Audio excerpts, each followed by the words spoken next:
Mic check, mic check. Welcome everybody to Got a Lot on Our Minds, episode 6. Not messing that one up. I got it right this time. I am one of your hosts, Stevie B. Check me out on Twitter, STOVE11890. I think that's my Twitter handle. I don't know. I don't care. Don't check me out on Instagram because I don't post anything besides pictures of the sky and then pictures of this. I'm very boring. My co-host. What's going on? I'm Kells, and you can find me at Kells55 on pretty much everything. Kells55. Yes, sir. At Iconic Visions. That too. Iconic Visions. IconicVisions.com. IconicVisions.com. Yeah. Shameless Get with it or get lost. Hell yeah, the vision will be televised. Shameless plug. Fuck that. No, I'm plugging everything. What's good, man? What's good? It's been a crazy week. Fuck yeah, it has. It's a crazy year, crazy start to the month, crazy week. God damn. Let's start with the... Alright, so... sorry. For anyone who's been following these chronologically, our guest today is absolutely nobody. It's just me and Chris. Yes, we're just going to speak our minds. Yeah, this is one for... If you were tuning in for a guest and they're not here, well, just skip it. Bear Next with us. episode, keep moving. This one's not for you. We'll have guests again. I swear. I promise. Yeah. Let's start this week. I want to say rest in peace, rest in power, sleep in peace, whatever your term is to the tragic passing of Chadwick Boseman. Like, yes. Good God, man. Holy moly. I feel so bad for his family, and like there's not many celebrity passings that like really kind of like hit for me, you know, because I usually have like, this is gonna sound messed up, but like as far as for like celebrities, like they usually have, in my opinion, that it seems like better healthcare, they have more money, they have a little bit more freedom. They can have better doctors. So, like, not that, like, when celebrities die that I'm like, yeah, I don't care. But it's hard for it to, like, really, really hit ground and hit home. Like, it feels like it's someone you knew. But this one, like, it genuinely, like, it makes you sad. Like, he was such a great person, did so many great things. And then you learn the cause of his passing. And then you find out now in retrospect all the things he did while he was sick. And you're like, my God, this guy really was like a real life superhero. Absolutely. There's nothing short of that. I think, I mean, what you were saying, like, the fact is, like, also, like, we kind of don't know celebrities. So I think that kind of takes, like, that aspect out of it, where it's not, like, somebody that we're seeing every day, in a sense. But there's certain passings that, yeah, like, I mean, just the people, who they are. And it's like how young they are, kind of, too. Like, they didn't get to live their full potential. Mm-hmm. So I think that's why it kind of hits, too. And it's like he's in the middle of, like, I don't even want to say his peak, because he had so much more to go with it. Like, it almost feels like it was taken too soon, where there was so many countless other things that we could have got with him. Yeah, I think I came across a little bit insensitive there. That I wouldn't say that. I'm just saying, like, but you know what I'm trying. I don't think I'm articulating it right, but you know what I'm saying. Like, it doesn't, like, you. And I think what you said was that he was so young that, like, you know, let's say a guy passes and he's like 87 years old or 90 years old. You're like, all right, at least he got a good run at it. He had, you would think, like, his full life to live. Where Chadwick was like, what, 43 or. I think it was 42 or 43, yeah. 42 or 43, like, my God, like, he was, imagine if he was alive until he was 84 or 90, you know, the roles that this guy played and the manner in which he played them. Phenomenal. And then the way that he carried himself just as a human being and the example that he set, my God, the impact, like, he had a great impact already, but imagine if he had another 40 years to do it. Yeah. You know, like, holy moly. Yeah, dude, 42 and Marshall, the amount of emotional, like, torture of putting that, like, character out there and what they had to go through during these times of their lives and trying to bring about so much like revolutionary change. Like like those two movies definitely made me cry at points. I was like, Oh yeah. oh my God. But 42 is the first movie I saw of his Yeah. that I can recall. Like what was it? The Draft Day. there was you said. Yeah, he was in Draft Day, but I don't remember what his role was in there. Exactly, yeah. I'm sure if I watch it back now, I'd be like, oh, no shit. But 42, I guess, was the first one where I guess he was like I don't know, like, I remember watching it. I think I was at a hotel, and it was one of those things where, like, you're crashing at a hotel for the night, and it's like, all right, let's just put something on, try to fall asleep, kill some time, and then get up the next day. And, like, you're not fully, like, 42, watching it to watch it. I put on 42 and I'm like, what the hell is this about? And it's about Jackie Robinson. I was like, oh, okay, this would be pretty cool. I'm a baseball fan. I enjoyed Jackie Robinson and, the whole history behind it. And then next thing you know, I'm wide awake watching the entire whole movie. And then it finishes. It was like, Jesus, that was great. Mm-hmm. That was such a good movie. For anyone who hasn't seen that, I haven't seen Marshall that he starred in. I got to watch that. But 42 was fucking awesome. Yeah, Marshall was really good. I think actually my first one was the James Brown movie. Get Up. Yeah. I watched Get On Up. I'm sorry, Get On Up. Get On Up. I watched that first. And then, like you said, Draft Day I have seen, but I don't remember his part in it either. But yeah, I mean, just like reading everything that he's done and just like,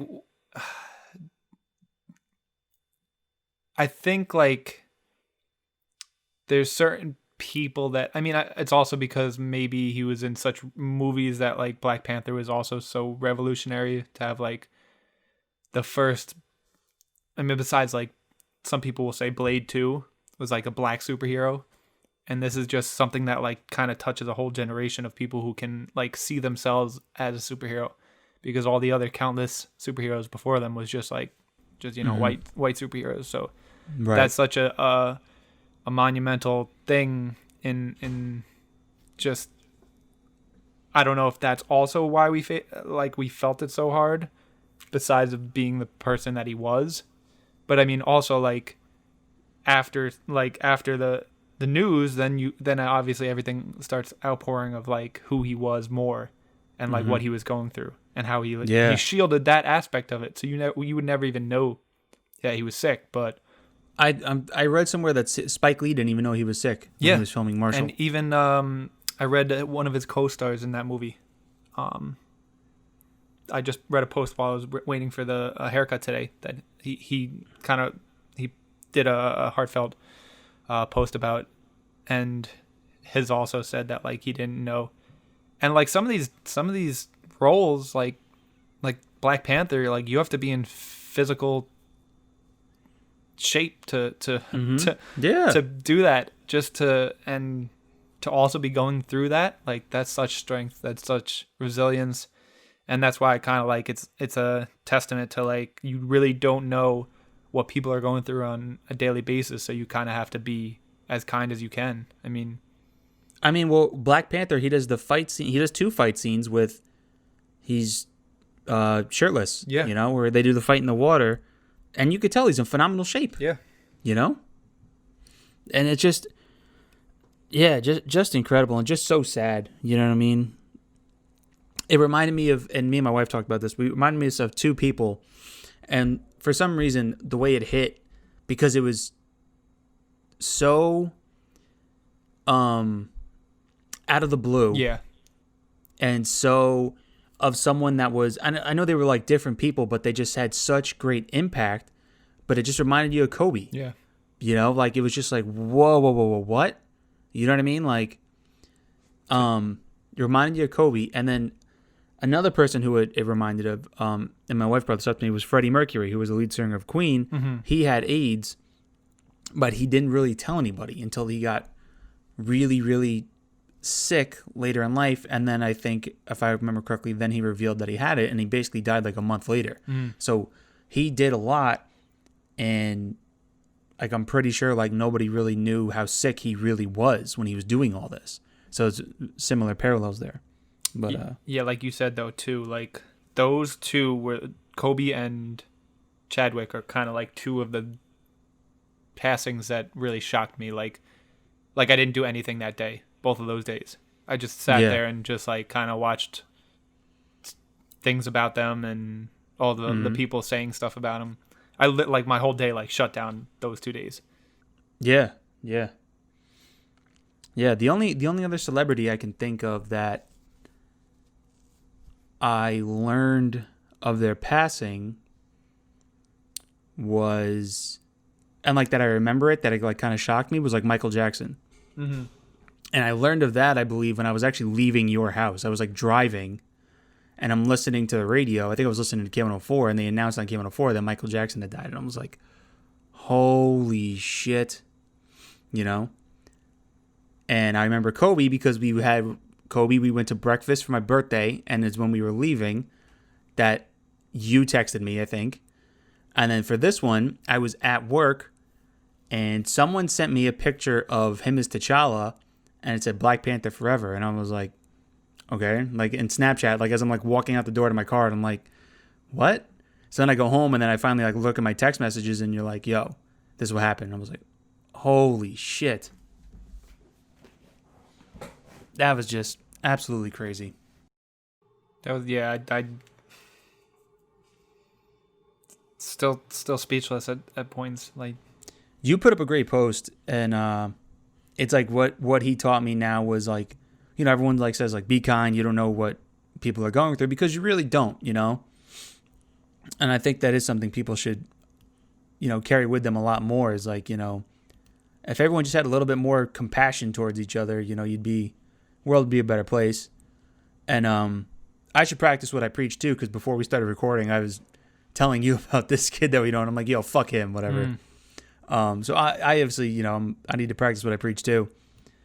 But also like the work ethic thing, like he filmed, you know, 21 Bridges, Marshall. I don't know if Message from the King was on there. That was in 2016. Black Panther. He's in one called The Five Bloods, Civil War, Avengers. Just a whole slew of work that he was doing. On top of, like, you see all these, like, he has to do, not just film them, but he has to do all the press for them. Yep. You know, all the interviews he's got to go around. Then you see all the things that he goes around, like, where he's visiting kids in hospital rooms and all those nice, good acts. And you're like, he did all this while battling one of the, even just physically, but just mentally, too. You know, it's one thing to be like, you know, I have to, all right, you know, and I've seen people that go through chemotherapy and radiation if they go that route, but like, all right, it affects your appetite, it affects your energy, it affects a lot of things. But being diagnosed with cancer, it affects your fucking mindset. You're like, imagine you were told like, listen, you're diagnosed, you don't know how long you have to live. Yeah. Your whole life changes. You're like, holy shit, like death is always this thing that like kind of like lurks around. You're like, yeah, obviously one day we're gonna have to face it, but like, oh shit, this is coming sooner than later. It's you know, harder. like, I would think it would be harder when you're told when it's going to happen. Yeah. Yeah, but man, what an inspiration. What an absolute inspiration. Yeah, I mean, fucking heartbreaking. It really does just put into perspective that like we're here for a short amount of time and kind of just have to do the best with what you have and try to live your best life, because it's not all. You never know when it's your time. Yeah, life is exactly. Not granted next day. Yeah, absolutely. So rest in peace to him, and go watch 42 or Marshall or any of his movies. Watch any of his great pieces of work. Yeah, just to take on such icons too is just wow. Well, I think I was watching. Who was I watching? And I forget, but they were like, he played such heavy roles, like roles that carried so much weight. They were going to be looked at like with such heavy thoughts and criticisms and critiques, and he did it with flying colors. And they were like, he was a heavy dude himself. Like he knew how to do this, you know? He just had that about him. I'm trying to search something real quick. Do do do do. Right. Do do do do do do do do do. This shows my Twitter fingers aren't very quick. Yeah, you're a slow tweeter. I know, I forget what role it was, but I know Michael B. Jordan ended up playing something that Chadwick had an influence in shaping and switching around things for it. I forget what it is. That's why I wanted to kind of get it. It's like All in the Family or All My Children. All My Children. Yeah, there it is. I'm sorry. I think that was it though. I know all I remember was there was like something that had like maybe like a stereotypical like accent or like way it was portrayed, and Chadwick kind of had a way of reshaping that. And then it's just so kind of like interesting how like back like he didn't play that role and shaped it, and it ended up being Michael B. Jordan, and then years later they're in Black Panther together. And it's just they also cool. said that Chadwick came up with the one of the closing lines of Michael B. Jordan's lines of Black Panther. Oh yeah. That Chadwick basically made the line where at the end after he like stabs him and then they're like looking at like the sunset kind of over Wakanda. Yeah. And he's like, we can heal you. And then he's like, nah, throw me in the ocean with my brothers and sisters like that were trapped in chains. I forget exactly what the line is, but that line there, powerful line. Chadwick came up with. And then they wrote it in for Killmonger. Yeah, I think it's kind of just interesting how, not interesting, but it's just like somehow, sometimes how our lives are interconnected. Mm-hmm. That we're destined to meet these people, and like that's the reason. Like not that was the only reason, but it's like they met back then, and then they're also starring in a movie. I thought that was kind of. Oh yeah, everything happens for a reason. Yeah, everything happens for a reason. I believe that. You may not know it. It's a tough thing to accept when hard things happen, but everything happens for a reason, I think. Mm-hmm. You know. All right, so let's move on a little bit. Get something a little bit lighter. I want to talk about this shirt that. I apologize if you hear my mouse clicking. Everyone at home. I can. Let's talk about this iconic. The Iconic Power Visions tee. Power Tee. Get your tea at iconicvisions.com. Yes. Shop. Yes, you can. Get your You merch. can definitely go onto the iconicvisions.com/shop website link and buy your Power Tee. But yeah, so also check out everything else that's on that website while you're there. Yeah, of course. I mean, you should. You definitely should. So, I mean, with everything that's going on and all of the police brutality and just all the systematic oppression, systemic racism, and it wasn't even like it was just kind of there. Like, I mean, it was brought up like how can we help people? How can we like do something more kind of thing?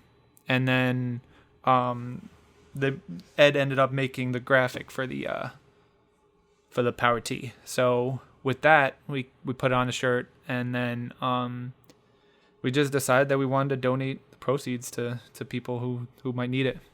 And so far it's been going pretty well. We released it on Friday, I want to say. Mm-hmm. So it's been the weekend. So we definitely want to, when this order is sold out, we're going to look on at like restocking and things of that nature, and keeping it as something in our arsenal for the foreseeable future. Hopefully, I mean, I would love to have a point in time where we wouldn't have to sell it because things have changed, or maybe just people buy it, or the reasoning behind it changes, you know? Right.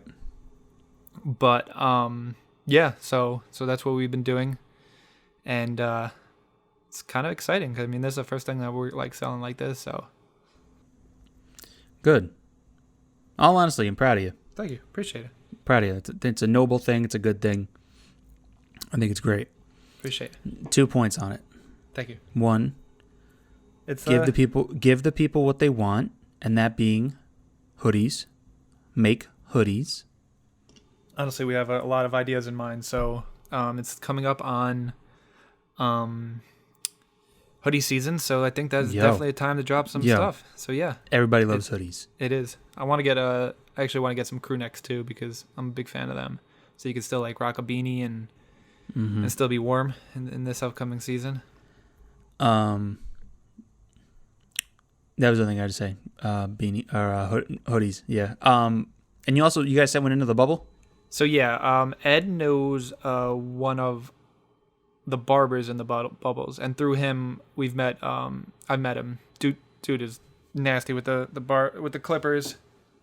I'm gonna say that again. Dude is nasty with the clippers. I was moving away from the mic, so I want to make sure that it was clear. Reggae. So yeah, we sent one to him, and he's just been rocking with us ever since. And basically, he's helped us out with some shoots and stuff because he also does photography. He's a really dope dude. He's always pushing us and commenting and liking and stuff like that. So it's always good to have support from people who, are in a certain, I don't even know what to call it, but no, that's not the right word. In a certain profession or level of their profession where they're, doing big things. So, so it's always great to have support from people like that. That's dope. Hopefully, was it discussed? Like, is he going to rock it in the barbershop? Is he going to put it up? Is he going to, if a player says, yo, can I get that? Is he going to give it to the player? Has any of that been? No, I mean, we're just sending it to him. Whatever happens. He's always been wanting to, like, I guess, support us more, maybe. I don't know what the right terminology is, but we just decided to, to do that because he's been helping us out. So. That's dope. That's cool. If it comes to that, it comes to that. If not, I mean. Yeah, if something happens, we need an update on the bubble shirt. All right. I'll be sure to definitely let you guys know. I'm going to make a Twitter, and it's going to called Iconic Visions Bubble Shirt, and I'm going to give tweets and updates of what the shirt is going through in the bubble. It's actually really funny that you just said that because I found, I don't know if I deleted it because my phone is running out of space every damn day, but I just took like a screenshot of it, and it was a pigeon. Let me see if I can find it real quick. If not, I'll just give you the rundown of what it was. Yeah, I don't think I found it. So it was a pigeon in a place, and I forget what place it was, and it was like, why is this pigeon roaming around whatever this place is? So then somebody made a Twitter account that said like pigeon in whatever that place is, and like all underscores, and it just said mind your damn business. mind your fucking business, or one of those two. And it was just, I love when people take something that somebody asks, and then they took the picture of the pigeon, made it the profile picture, and then will tweet as that anomaly, and it's just it always gets me every time. Oh yeah, like I mean, that. There's a bunch of them. There's like Solo Jones Beard has one, right? Oh, I didn't know that. Yeah, there's a Solo Jones Beard Twitter account. There's like LeBron's hairline. Yeah. Yeah, I know what you're saying. We're taking, they just make this Twitter account, they just run with it. It's there was like great. A dude in like a red shirt that had like a photo like taken of them, and there was like, what? I wonder who this guy in the red shirt was. And then it was like the picture is that, and it's like dude in the red shirt.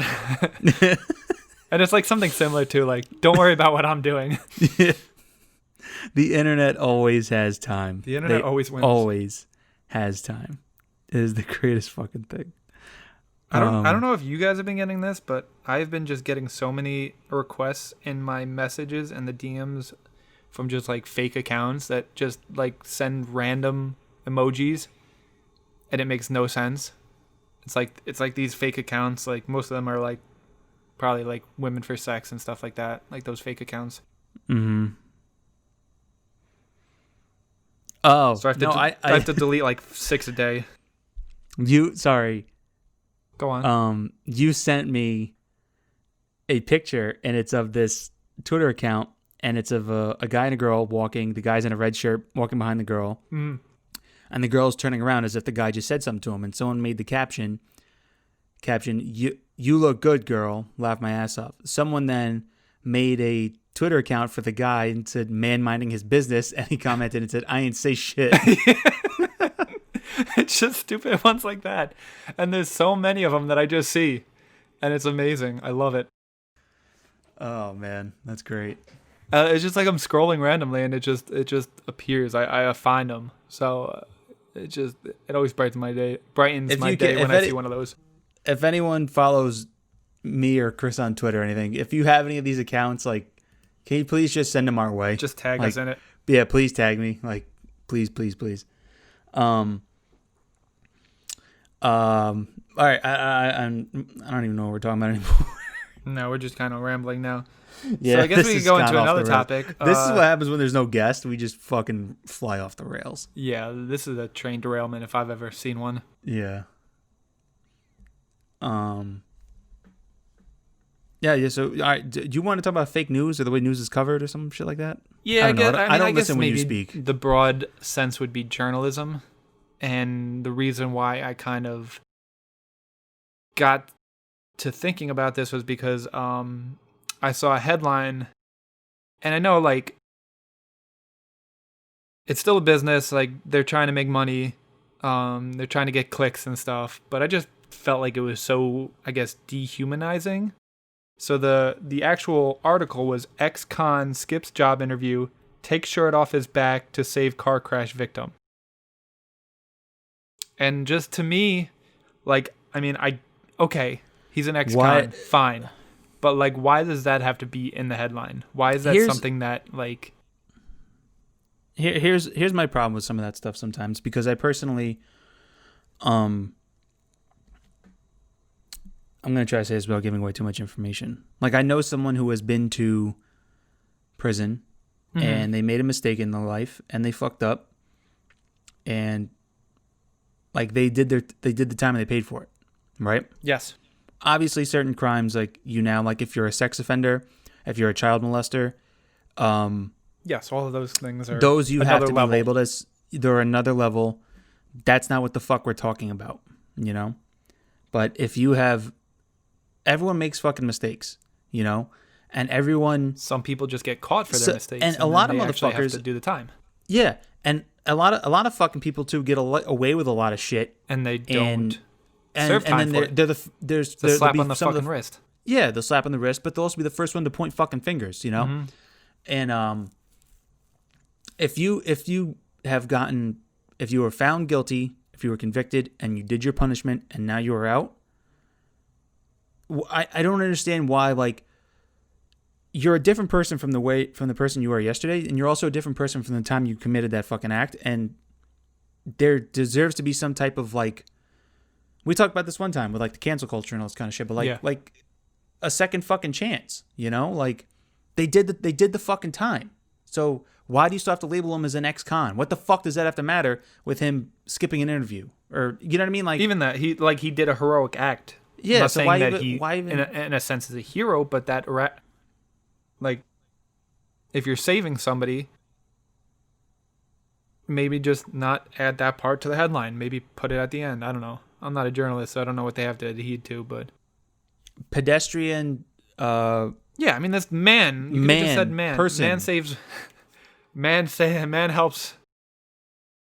Yeah, but it's got to be labeled as an ex-con. I don't understand that shit. So then I really don't. Other thing that kind of pissed me off too, and this was just laziness in my opinion, was they had an article ran about Usain Bolt, and they used a picture of Kevin Hart.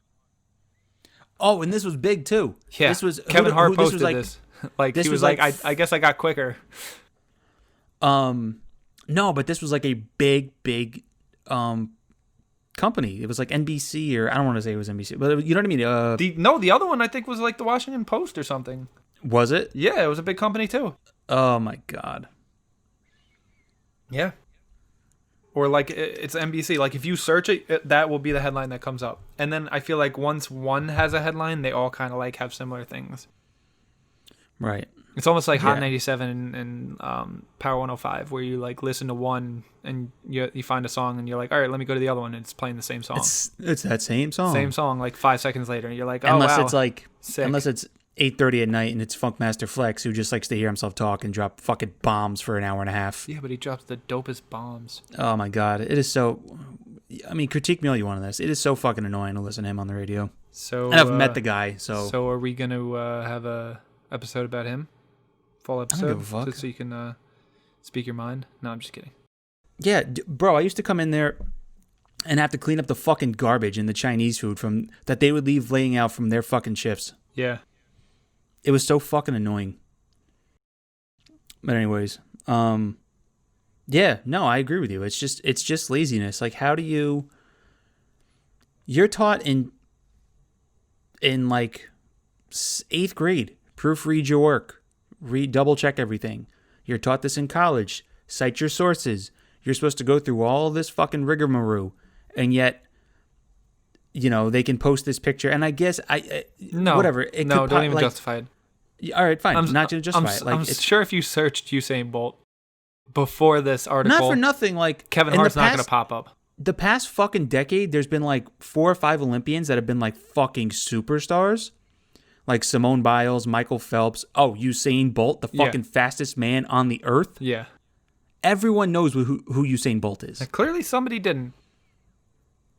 Oh my god. Then they shouldn't have been assigned to do the thing. Right? To write the source, to put the picture up. So those were 2 things that I came across and kind of like, I do feel like I mean, I don't take everything that the media obviously spoon feeds you, because that's stupid. I try to, if I see some, and this is like another thing too, like a lot of people just randomly post memes or articles without like looking at, you kind of, right now, I feel like you kind of have to have a secondary source. Sometimes even like 3 or 4. Like, you have to cross-check and double-check, and sometimes it gets frustrating and time-consuming, so people are just like, all right, I'll take this at face value. Well, I hate the fact that most of the media now, and I can't, obviously if there's independents, they're obviously harder to find, but they don't have the influences behind them. But I hate that so much of the media now has become political, where it's you just want the facts, and not a biased way of labeling the facts, where like you said, like they have to throw the ex-con in there. That already is now trying to tilt your perspective a little bit, by using that. Because when you say ex-con, that is now associated with a certain reputation that is associated with things like that. But pardon my dog, he's itching his. You okay, buddy? I thought you had a. He's okay. I thought you had one of the Santas from. What is it? The donations that when they stand outside of the mall. Salvation Army. Yeah. Thought he was jangling right there for some money. He'd be a fucking home run hitter at that, man. Right? Oh my god, that is, maybe you should give that, like, I mean, I don't know how it'll work this year, but like next year, 2021, like just have Salvation Armies have like a pet dog. Frank, you're going to work. Well, people will. You're working this holiday season, bud. My dog's name is Frank. Frank, you're working this holiday season, bud. He is not fucking amused at me at all. No, he's mad. So, but I'm trying to get back to my train of thought. But I hate that all right, so the media is like political. So now I just want like what the facts are, like what happened, like, and let me determine my own opinion, and then and then don't try to sway me one way or the other. And fuck, I'm losing it. Get it back, Steve. Get it back, Steve. It's gone. If you talk, I might be able to get it back. Nope, I'm not talking. Just not doing that. I'm not letting you get it back. No, this shit just really annoys me, Yeah, it's just unnecessary. At the end of the day, like, I'm sure you could have found any string of words that you could have labeled it better. But then you also have like somebody who wrote it, and then you have somebody who approved it. So it's like there's a level there that you're kind of going up the line and still out there. That's like when people will, take a video. I'm sure they at least rewatch it once or twice, and then they're like, you know what, this is good to post. And then they post it, and then they're like, once they face the backlash, they're like, oh, I didn't know. Like, you knew. You just didn't care. I got it back. I know what I was going to say. Good. Thank you. Told you if you talked, I'd get it back. So you touched on, like, people just post things, and like, I found it both ways. I found a picture, someone put a picture of AOC, and it was when she was in like this white suit from like some meeting or hearing that she went to, and she's like, oh, she says she's for the people, and someone made they put graphics to it, and it's like $500 shoes, $4,000 suit, hairdo that cost her $250, and like it's just labeled and then people run with it. So then I chimed in and I said, like, listen, not telling you my political affiliation one way or another. I said, but just to play devil's advocate here, like, can we just, where's the facts behind this? I said, everyone's commenting under this post, but where is the facts that her haircut cost that much, that her suit cost that much? I said, I can make this same exact picture in 5 minutes on Photoshop, and then I'm going to put it up here and everyone will run with it like it's fact. Like, just for a second, if you don't like her, fine. I'm not telling you don't have to, but just for a second, just pump the brakes and actually fact check everything that you're believing to be true, you know? And then the same thing goes, like I said, it goes both ways. There was a photo of Donald Trump, and I think it was Trump and his family, or like his sons or whatever it was, but it was like an older photo of him. But then it looked like he was in a Klan robe.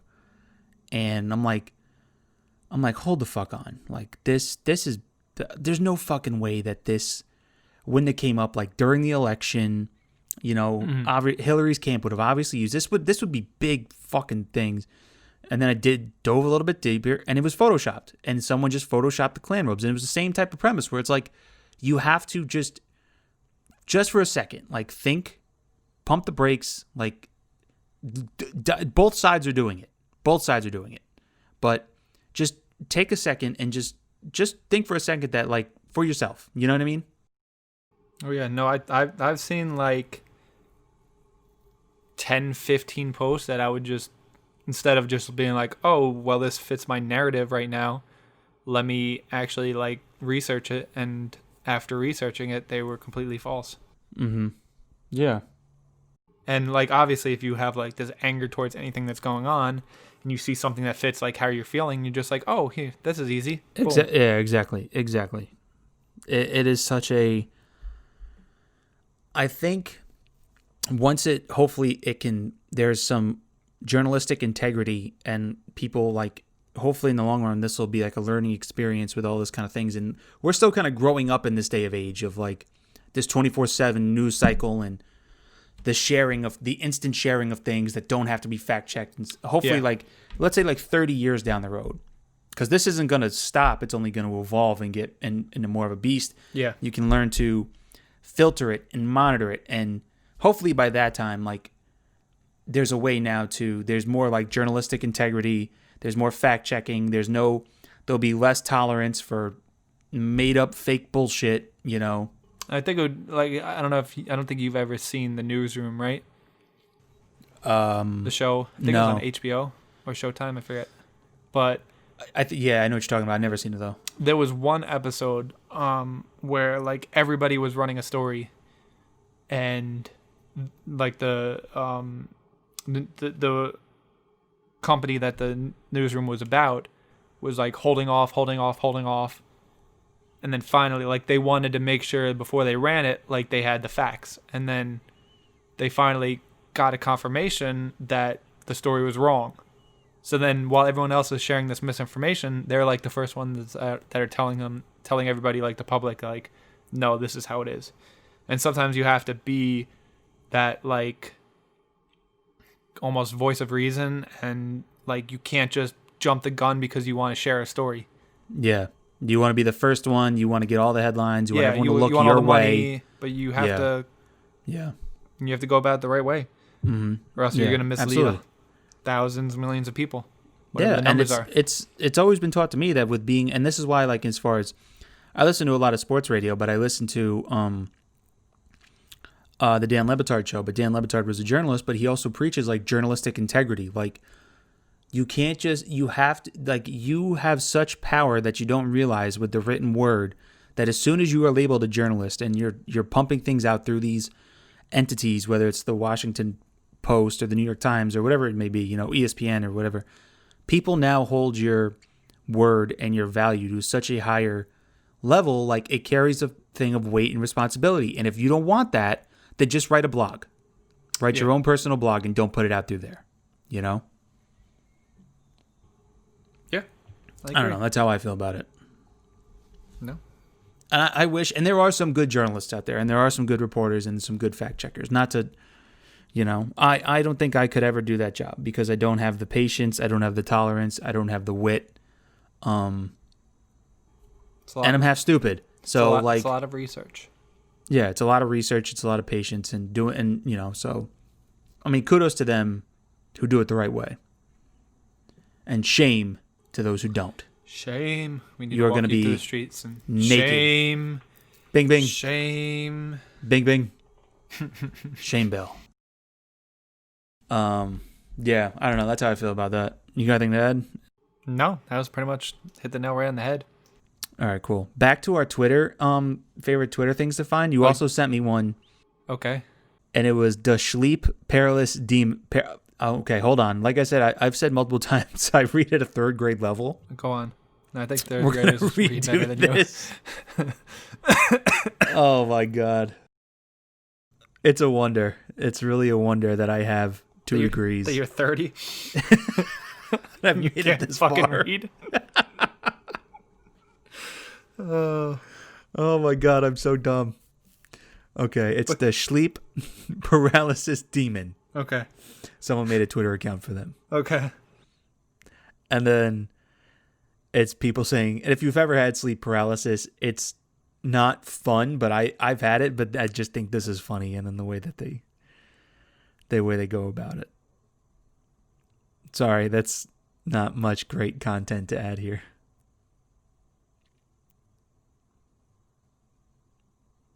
Awkward silence. Yes. Don't say it. What? Just go on. You're gonna read Wasn't that? there a thing you used to say No, whenever just leave that out. No, what did it used to be? Don't worry. We'll Is talk this about something that I later. shouldn't bring up?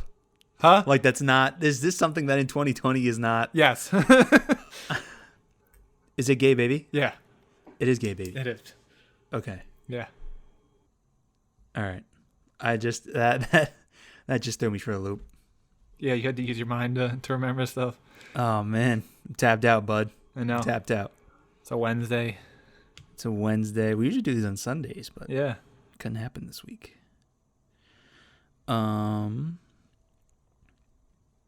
also, we've been wanting to talk about this for weeks. Oh, yes. Freestyle Sorry, Love I Supreme. thought you were going to read something from the sleep paralysis monster. Oh, That's why I was waiting. I didn't know you were just going to leave them out. Like the viewers do not know what that tweet okay. was about, so they kind of just... I am all right. I'm fucking terrible. All right, I gotta. Okay. You're just sitting over there like, when is this idiot gonna actually go forward with the story? Where is he going with that one? All right, so someone made the sleep paralysis demon a Twitter handle, and he said, "I'm social distancing," and then someone commented and said, "Stay 24 feet." Then someone else said, "Make it 36 to be on the safe side." Someone said, "Nah, give me 50." Someone said, 50 and a couple walls to be safe. 50 and a couple thousand miles. Leave Earth, please. People just keep slowly pushing this The social distancing further and further. Yep. Okay. So now we can move on. Now that the people have understood what it was that you enjoyed so much. But oh my God, I am terrible. yeah, it happens to the best of us. I got to apologize to you. No, you could. This is all my fault. So what you ended up watching first, and then I ended up watching after, was the, I guess, documentary. Mm-hmm. It's a documentary. It's on Hulu. It's an hour and 30 minutes. It is absolutely worth your time. It's Freestyle Love Supreme. It's got a 90% Rotten Tomatoes score. But the title is We Are Freestyle Love Supreme. Yes. Now the actual group, the title of the documentary, yes, is We Are Freestyle Love Supreme. The group that it's about, it's a freestyle group, and they're called Freestyle Love Supreme. So more or less, these guys put on these shows, and you might know one of them. You yes, just might have heard the name. Yeah, one of the main people and creators of it is Lin-Manuel Miranda, i.e. Hamilton, i.e. one of the most influential and nicest and smartest people on this earth. Yes. We stand for Lin over here, all right? Yes, we do. So then, more or less, they none of the show is really scripted. There's like scripted segments. So basically, what they're going to do is like the part that is structured is that they're going to ask the audience for like things to rap about, but then that's it. You know, what the audience says, they don't know. Where they go from that, they don't know. It is literally all freestyle. It comes up off the top of their head. They make it up as they go. So it follows them and how like they started and what the show is about, where it is now, especially with Lynn's rise to fame, I would call it, you know, and a lot of the guys now that are in it. There's the one guy, UTK. He's been in a couple movies. But also so many of the guys that are in it are such big Broadway stars now too. There's Christopher Jackson. He played he was in The Heights. He played George Washington in Hamilton. Like I said, UTK is big. You know him. He was in the first what's that movie where they do singing competitions? Pitch Perfect. He was in the first Pitch That Pitch was Perfect, him, yeah. right? Yeah, that was him. Damn. Yeah. He raps the B.O.B. song at the end. Yes. Yeah. James Monroe Eichelhart, I think how you say it, but he plays the genie in Aladdin on Broadway. So he's a huge Broadway star too. So there's a lot of guys that are involved that are well known, you know. And I enjoyed the hell out of it. I thought it was great. This is a recommendation. Go watch this. Absolutely. It's phenomenal. It's just like a testament to like somebody's creative mind and just being able to rip things out of thin air and create them on the spot. It's just something that like if anybody knows how sometimes your mind can go completely blank, and just being in that space and being able to do that, like it's a testament to who you are as a creator. And like it also it shows the perseverance of them too, because like they said, they started in this, I think it was the basement of the bookstore. Oh yeah. Or something, and it was like in like this basement, and they had to like kind of make the area and the stage. And they did like the electric. By no work means did they start like in like Yeah, it didn't start in an auditorium or a theater. They started in like this room. Yeah, it's and like they did it, you know, for 7 people, then 8 people, and like you do it, and you think to yourself like, why am I doing this? You know, like, you know, it's even with this. Like if like 8 people listen, you're like, what's the point? You know, I want to do it for 5,000 people, not 8. But you have to you got to kind of keep pushing through it, you know, and that you see that they did that and they didn't quit, and it shows too. Like I said, like when they started, Lynn at the same time was writing In the Heights, and it just shows that like the man, like as far as like to quote the Hamilton thing, he was nonstop, you know, and all these guys too, they're all Broadway actors and they're singers, and this is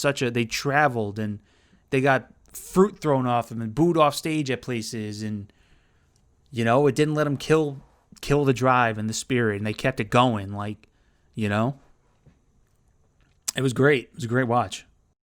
No, yeah, absolutely. And I mean, like, I've been in the city to the UCB, and they did comedy shows where they would like kind of do the same thing, where you give them suggestions of words, and then they put that into their act. But then adding like music on top of that and staying in the rhyme scheme and the pattern of the beat and all that kind of shit, like that just adds another element, and it's just. You just see how eventually, like, it just became second nature to them. I mean, you practice something enough and you're bound to get good at it, or at least to a point where you can make something out of it. But yeah, and it kind of shows too, like how they had like this group of guys that all enjoyed doing the same thing, and it got creative juices flowing, and it wasn't a hostile environment, and they encouraged each other. And then from that, like I said, it helped Lynn go and write In the Heights, and then they sprung off into Hamilton, and they all say like, you know, those are the ones that everybody knows, but like they say all the time, like it started here. This is where it comes from. Like this is where we get that. We leave here and our juices are flowing, and that's when we come up with all this shit, you know. And the fact that like Lynn is doing like Broadway plays, and then he would go to the Freestyle Love Supreme after that, and then still like perform an hour. Is ridiculous in its own. Like just you would think, hey, I just did this fucking phenomenal Broadway play. Let me maybe go get some rest because I have to do something tomorrow or the next day. Let me get something to eat. Let me wind down, get some rest, get some sleep. But nah, he's like, nope, I got to get there. I got to go do it. It's my, you know, that's his Yeah, it's incredible. It's incredible. I I don't. encourage I don't. everyone to watch that. Yeah, I don't know if you had any like kind of like favorite lines that you remember, but for me, I enjoyed UTK a lot. yeah, me too. UTK was fucking phenomenal, and one of the things that and I think it actually was him, UTK. Sorry, there was a line and it was vibrator. The vi would be greater. How they like pick apart words and kind of like change how they like they sound and stuff like that, and they're still like in that rhyme. And I thought that was just so cool. Yeah. It's also crazy too how they give the backstory of UTK, like how he was supposed to be Burr. Like they dropped that little nugget. Like if you're a Hamilton fan, like definitely watch this. Yeah. And that's that would have changed the whole course of that. I'm not saying it would have been worse or anything like that, but it just definitely would have been different. It would, yeah, but it would have changed. It's hard to predict how it would have affected Hamilton, whether it been good or bad, good, worse, the same, whatever. But as far as for his career, it would have been huge, you know? And it's kind of like sometimes those missed opportunities can, like, you can feel a sense of regret for that. But I felt like the way he approached it was a very mature level, kind of how he said, like, where he was at that point, like, he would not have been able to take that role on because he was struggling with, I think, alcohol. Mm-hmm. And I think it was just the alcohol, but that would have been a different, and like to be in front of that many people, you don't know how he would have reacted, like would he have wanted to do it, but just to be mature in that aspect of like, I mean, I'm still a success right now, like it's not like he like didn't do anything after this, so like that's always good to see because he's a phenomenal talent, but just to know that like, you know, you can be regretful and you can let it like eat at you, or you can kind of like just, hey, like I made a choice and I gotta live with it and I'm still doing my own thing. Yeah. And also like, I think I forget exactly what I'm not trying to like give away to if people want to go watch it, but you gotta understand too, like these Broadway performances are, you know, sometimes 3 hours, 3.5 hours. Like Hamilton's 3.5 hours. And then you have like the rehearsals. You have dress rehearsals. You have performances. You have practice. Same thing. You have the press kits. You have the meeting press fans. Kits. There's I think usually one day a week they do two. They do a matinee and then so that's 2 in a day, and it's 7 days a week. Like when you sign on to do this, you sign on for a heavy load, man. Yeah. And obviously there's understudies too. So like let's say God forbid you need to miss a day, they can hopefully put in your understudy behind you, but it is usually like you're signing on for, I forget exactly how, like, the length of time people will sign on for, but, like, it's a hefty fucking job to do, you know? And then just depending on how big it became, obviously Hamilton ended up being the sensation that it was, so that original run ended up being fucking a lot longer than probably everybody anticipated, so. Oh, yeah. Yeah. One thing I wanted to say too is if you haven't seen it, it kind of paralleled to me, Middleditch and Schwartz. God bless you. It's on Netflix. Yeah, right. Fuck you. It's on Netflix, but instead of being like hip hop and music based, it's based in comedy. So they do the same thing where they're doing a whole comedy set, and they picked words like. People no it was so there's I think 3 parts, so they asked the audience for a story about what happened. They asked, like, they keep asking questions about like who's involved, the characters and stuff like that, and then off of that they go and do their own thing, and it's just really fucking hilarious. What is the name of it? It's Middleditch and Schwartz. So it's 2 comedians, and then they just play off each other. And they do a whole scenario, and that the one episode is just the whole thing is based in that story that was created. Is it similar, like kind of like to Whose Line Is It Anyways? Like that, how that used to be?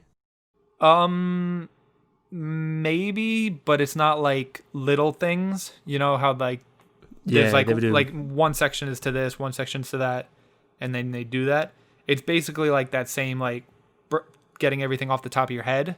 Mm-hmm. But it's like I forget if it's 30 minutes or an hour, whichever one it is. It's an hour of that whole story. Oh, really? Yeah. Oh, yeah. And I'm looking it up here. It was really good. The first one come off the bat, you knew it was going to be good because the people who they asked the question had like this extensive, just really interesting, weird wedding parties. So, Episode 1, parking lot wedding. yeah, I would, if you have time today, watch the first episode. You'll be dying. Yeah? Yeah. I might do it after this. Yeah. And then you'll have to let me know if you like it or if you think my comedy sense is wrong. All right. I'll tell you on the next podcast. But, yeah, and I mean, just also to go back to Freestyle Love Supreme, it's just cool. It's almost like It's Always Sunny. Like, it's cool to see, like, a group of friends have this success story. You know, that's, like, kind of like your ultimate dream, like, to do stuff with your friends, especially, like, work and being able to pay your bills and in that sense. And I feel like, in a sense, I mean, it's not always the case because obviously actors and Broadway stars and everything like that, like, it's their job to play off other people, too. But I feel like you have a level of comfort, a level of relatability, just the sense of knowing somebody for so long, so you just know like how to riff off the certain ways. Mm-hmm. So it's just, yeah. I mean, I feel like you can get a good product in that, and even if like it didn't become as big as it was, at least you're doing stuff with people like you love and things like that. Yeah, no, absolutely. I think that's the dream there. Yeah, I think you had a tweet about that the other day. Yeah. I forget what it What's was, funny, though. Like, what you retweeted? Yeah. I'll read the tweet now. Give me 1 sec. What's funny is I was actually just talking with one of my managers about this the other day, and we were talking about Bill Simmons, and he has one of the biggest, he runs The Ringer, and they do a lot of sports podcasts and stuff like that. But people were giving him shit because he kind of like, it was tied in with, I think with like the amount of colored people that he had on staff, and it was very, very disproportionate. And I think I lumped it with that. But one of the things was that he was giving basically podcasts to kind of like all of his friends, you know. And I said, listen, I understand that like I want him, if I'm buying into your product, I want you to give me top-notch tier of, you know, I'm not buying into to just listen to whatever. Like I want you to have some type of like thorough process of giving me the best kind of product I can get, you know, and like I want you to do that for me. But at the same time too, you're going to try to tell me that if you didn't have one of the most successful company, like if you have this company, a film company, a production company, whatever it is, and it blows up, and you're like, listen, I've got this $1 million budget now that I can pay people. Like, you're not gonna tell me some of those people are not gonna be your friends? Mm-hmm. You know, like, let's be 100% honest here. You would. So what I retweeted was they said Twitter. Oh no! All right, I did retweet that. It said Twitter is LinkedIn for people who want to lose their jobs, and I said currently working on that. Oh, nice. Let's speed it up. I'll tweet some shit. And then Shay Serrano, who I actually think, I forget if he is part of The Ringer or not. Actually, he said all I want to do is make some cool shit with my friends and get some money. Yes. So I wrote samesies. Yeah, samesies. I saw that. I was like, yeah, damn. So, yeah, can't be mad at that. I mean, you can, but you can't. Can be, you can. Who gives a shit? If you don't like it, make your own company. If you don't like it, make your own content. Yeah. As far as hiring your friends, as far as the other thing where I said we're hiring, having a diverse staff, yeah, that you need to have. That's not what I'm gonna get. But, all right, so we're about an hour. So goodbye. Oh, that was a short and sweet. All right, good close off.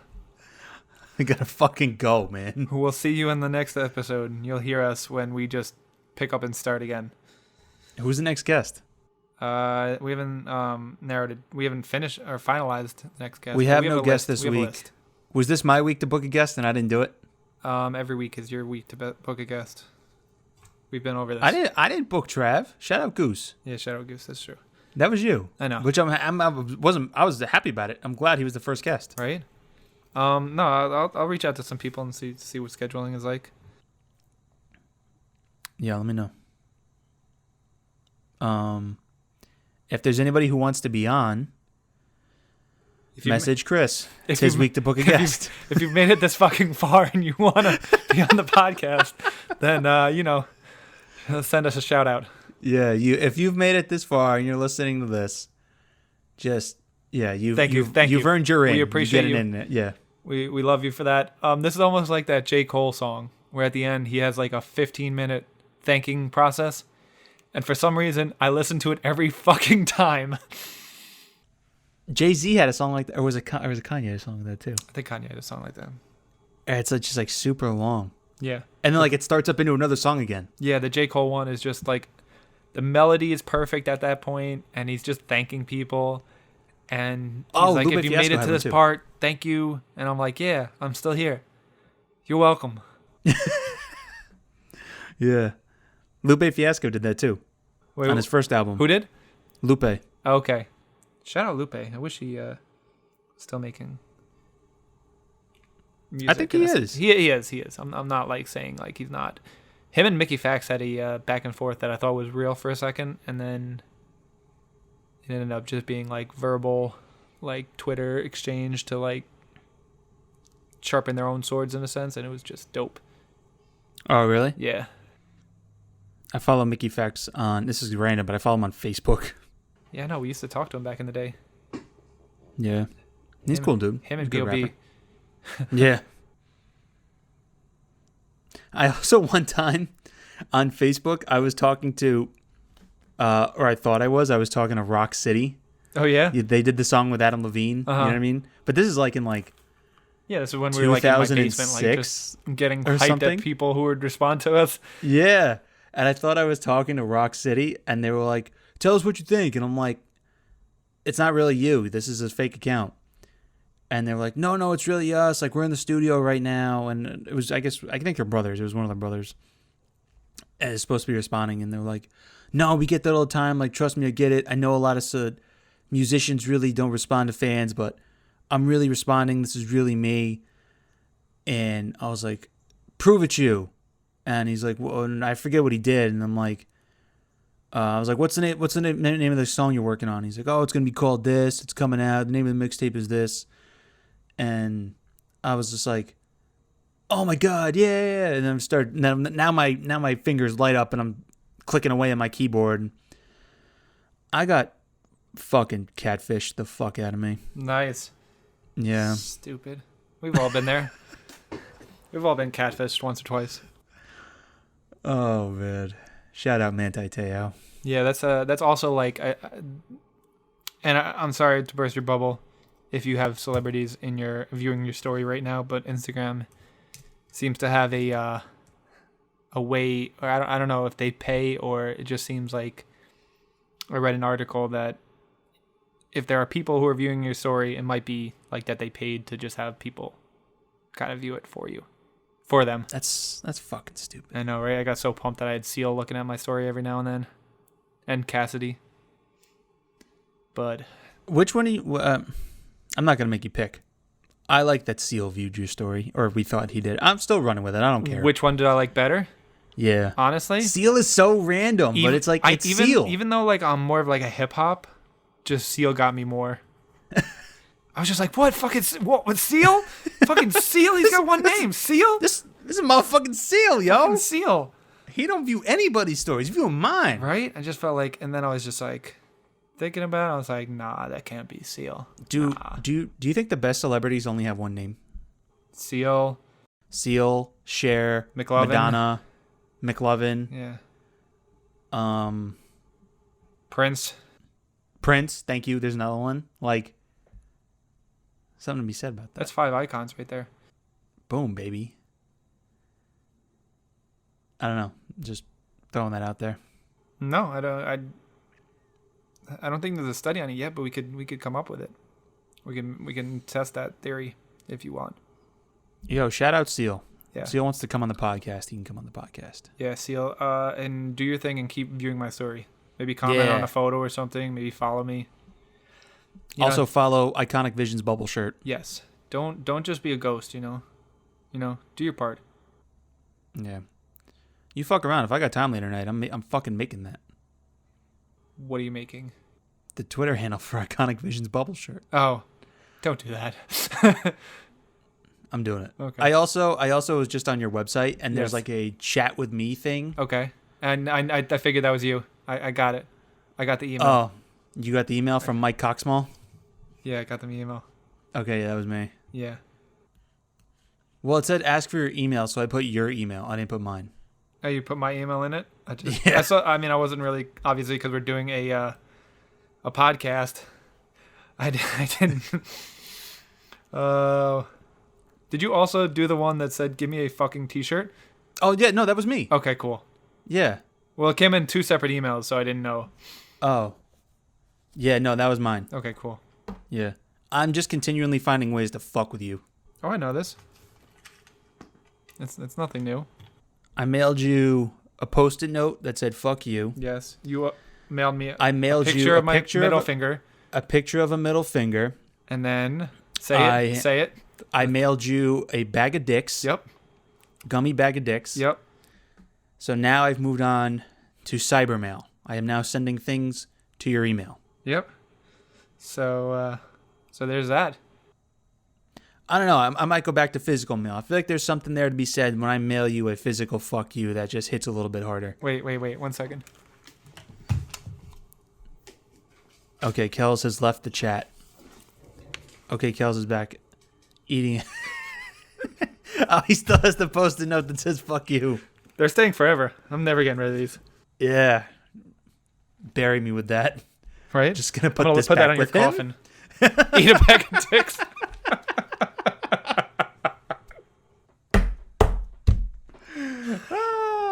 Oh, that's gonna be in the fucking video. Oh man. All right. I think that's it for this week. Yeah, I think that'll be the way to end it. That'll do it. That'll do, pig. That'll do. And if it doesn't end in a video, I don't think anyone will make it to this far. So maybe I'll be safe Yep. until Very good. until I get to that level of success where people want to go back and analyze every little thing, and somebody would be like, "Oh, he said this. Yeah, exactly. He They're wanted retro. to put a Post-it note of eat a bag of dicks on his friend's coffin." Yeah, well, his friend thought it would be fucking hilarious. That's Yeah. why he did it, okay? Yeah. So Permission granted. take that. Yeah. Put that in your pipe and smoke it. All right, cool. Bitch. All right. I'm gonna stop it now. Yeah, peace and grace, everybody. Thank you for listening. Keep supporting, keep sharing, keep retweeting, keep liking. Give us suggestions if you think it could be better. If you want to be on it, let us know. And we love you. Thank you. Samesies. Bye.